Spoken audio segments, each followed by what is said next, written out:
With Donald Trump set to take office in less than a week, the governor of Puerto Rico has requested from Donald Trump assurances that should the Venezuelan President Maduro try to invade Puerto Rico, like he is claiming, he wants to invade Puerto Rico to liberate it from the United States. Um, should that come to pass, that of course the United States would defend Puerto Rico and that they would do whatever they could to make sure it doesn't happen, along with help rebuilding from whatever may occur. Now, I would assume Donald Trump would use the military to defend Puerto Rico, considering that is an American territory, and it would make him look incredibly weak if he did not.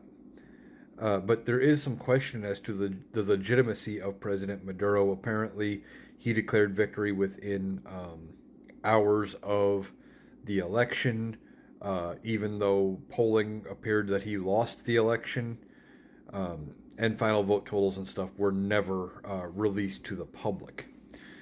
So there's some question as to his legitimacy. Now, earlier, or at the end of last year, there was an incident with Maduro's challenger where they were taken captive, and Donald Trump kind of stepped in the middle of it and told Maduro that his challenger should be kept alive and safe, and she was released not long after. So I don't think Donald Trump is going to necessarily be on Venezuela's side in this at all. Um, but we all have to see how Donald Trump reacts to this. Like I said, I would expect, with the right advisors around him, that if they tell him he looks weak by not acting, that he would defend Puerto Rico. And maybe that would be what would be needed to convince Donald Trump to actually make Puerto Rico a state, um, and not just keep it a territory. Now, that would be a longer process that would take Congress.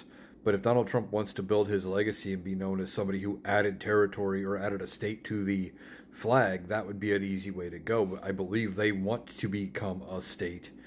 And, that would be a good thing that he could actually accomplish that would not be overly divisive.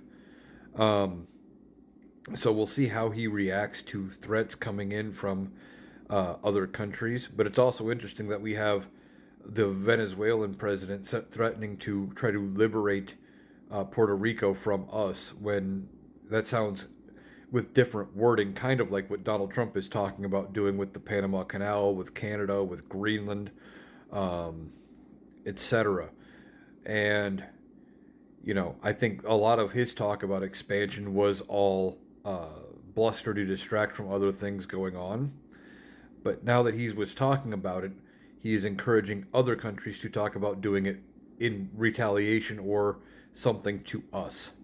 So we will see how he reacts to it, but I would expect him to defend Puerto Rico, and I don't think there will actually be any sort of issue with Venezuela.